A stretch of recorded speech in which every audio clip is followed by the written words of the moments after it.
বন্ধুরা আসসালামু আলাইকুম। আপনারা এই মুহূর্তে আমার হাতে একটি পিঠা দেখতে পাচ্ছেন। এটা আসলে একটি পিঠা, আমাদের চট্টগ্রামের পিঠা। এই পিঠাটি কলা পাতায় পেঁচানো।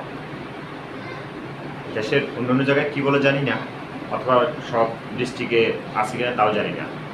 তবে চট্টগ্রামে যেভাবে বানানো হয় এটার বেসিক্যালি কলা পাতা পেঁচিয়ে ভিতরে যে খাবারটা দেওয়া হয়, এই খাবারটা আমার জানা মতে যে রেসিপিটা, এটা অনেকে জানেন।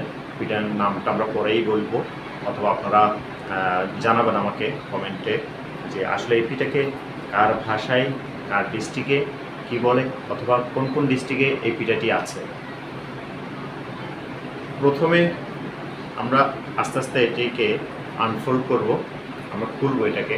আমরা দেখতে পাচ্ছি কলাপাতা পেঁচানো পিঠা। এটি পুরোটা একটা কলাপাতা, আর ভিতর থেকে যেটা বেরিয়ে আসলো এটা হচ্ছে পিঠা। এই পিঠার রেসিপির মধ্যে যেটি দেওয়া আছে আমি দেখতে পাচ্ছি চাউল এবং চিনি বা গুড় প্লাস নারিকেল।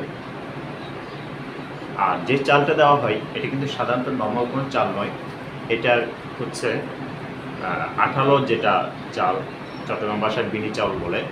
এই বিনি চাউল নারিকেল, চিনি বা গুড় একসাথে মিক্সার করে কলাপাতায় পেঁচিয়ে কিন্তু পিঠাটা বানানো হয়। একটা পর্যায়ে গিয়ে বিনি চাউলটি কিন্তু আপনার ভিতরে ভাত আকার ধারণ করা হয়। এই পিঠাটাকে চট্টগ্রাম ভাষা আমি বলে দিই এখন। চট্টগ্রাম ভাষায় এটাকে বলা হয় আতিক্কা পিঠা। আতিক্কা মানে হঠাৎ, আতিক্কা পিঠা বলা হয় এটাকে লোহাগাড়া, সাতকানিয়া থেকে শুরু করে আনোয়ার থেকে শুরু করে বিভিন্ন জায়গায় গুটি কয়েক কিছু কিছু জায়গায় একটু ডিফারেন্ট নাম থাকলেও বেশিরভাগ জায়গায় আতিক্কা পিঠা বলা হয়। আতিক্কা পিঠা কিন্তু খেতে কিন্তু যথেষ্ট স্বাদ আছে।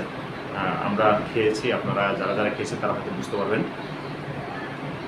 এই পিঠাটি আপনার খুব টেস্ট, এবং এটি বিভিন্ন সময় খেয়ে থাকে। অনেক সময় বর্ষাতেও খায়, অনেক সময় শীতকালেও খায়। আর এই যে ভিতরে যে চালটি দেওয়া হয়েছে এই চালটি কিন্তু অনেকে অন্যভাবেও রান্না করে। বিনি চাকা বলা হয়। বিনি চাকা বা বিনি চাউল আকার ও বিনি ভাত আকারে রান্না করা হয়। তাহলে বন্ধুরা, এটি হচ্ছে সেই আতিক্কা পিঠা, চট্টগ্রামের আতিক্কা পিঠা। কলাপাতা পেঁচানো, বিনি চাউল, মিঠা, নারকেল দিয়ে বানানো, খুব টেস্ট। আপনারা যারা খেয়েছেন চিনবেন হয়তো, না চিনলে আজকে আমার এই ভিডিওর মাধ্যমে আপনারা চট্টগ্রামের আতিক্কা পিঠা সম্পর্কে জানবেন। ধন্যবাদ, ভালো থাকবেন, সুস্থ থাকবেন।